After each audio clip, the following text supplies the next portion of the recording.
होता है। इज़राइल के परमेश्वर के नाम में शपथ खाकर वो राजा के सामने जाके बोलता है कि राजा मेरे कहे बिना ना तो बारिश आएगी ना तो ओस पड़ेगी।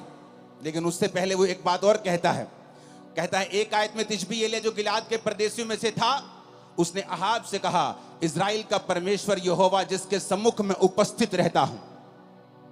एलिया कहता मैं आया हूं राजा उस परमेश्वर के सामने जिसके सामने मैं उपस्थित रहता हूं। ऐसा जन जिसके कहने से आसमान बारिश देना बंद कर गया 3.5 साल। एक ऐसा पुरुष जिसने प्रार्थना की और आसमान खुल गया फिर 3.5 साल बाद।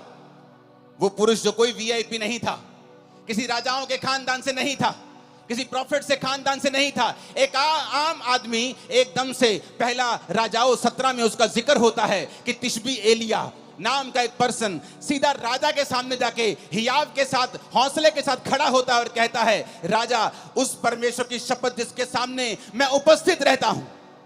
आज कौन लोग बंधनों में हैं, कौन लोग गरीबी के बंधन में हैं, बीमारियों के बंधन में हैं, कौन लोग हैं जिनको शैतान सताता है? ये वो लोग हैं जो परमेश्वर के सामने घुटनों को नहीं टेकते हैं, जो एक दिन तो प्रार्थना करते हैं दूसरे दिन प्रार्थना करना छोड़ देते हैं, जो एक दिन तो चर्च जाते हैं उसके बाद दूसरे संडे छुट्टी कर लेते हैं, जिनको यह नहीं मालूम कि आपके पास एक पावरफुल हथियार है, प्रार्थना करने का हथियार।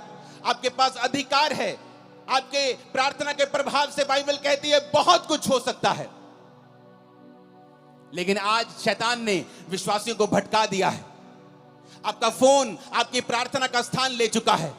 आपका व्हाट्सएप, आपकी फेसबुक और इंस्टाग्राम आपकी प्रार्थना का स्थान ले चुका है। जब भी आप प्रार्थना करने के लिए बैठते हैं आपको काम याद आता है, आपको व्हाट्सएप याद आता है, आपकी मम्मी आपको कॉल करने लगती है, आपकी बेटी आपको तंग करने लगती है, क्योंकि शैतान नहीं चाहता आप प्रार्थना करें। तिशबी एलिया बाइबल कहती है एक आम इंसान था। आप सोचते हैं मैं एक आम इंसान हूं, मैं कैसे अपनी जिंदगी को बदल सकता हूं? मेरा परदादा भी गरीब था, मेरा दादा भी गरीब था, मेरा बाप भी दिहाड़ी करता था, मैं भी गरीब हूं, तो परमेश्वर मुझे कैसे हमारे परिवार में इतने सालों से चल रहा कैसे बदल सकता है?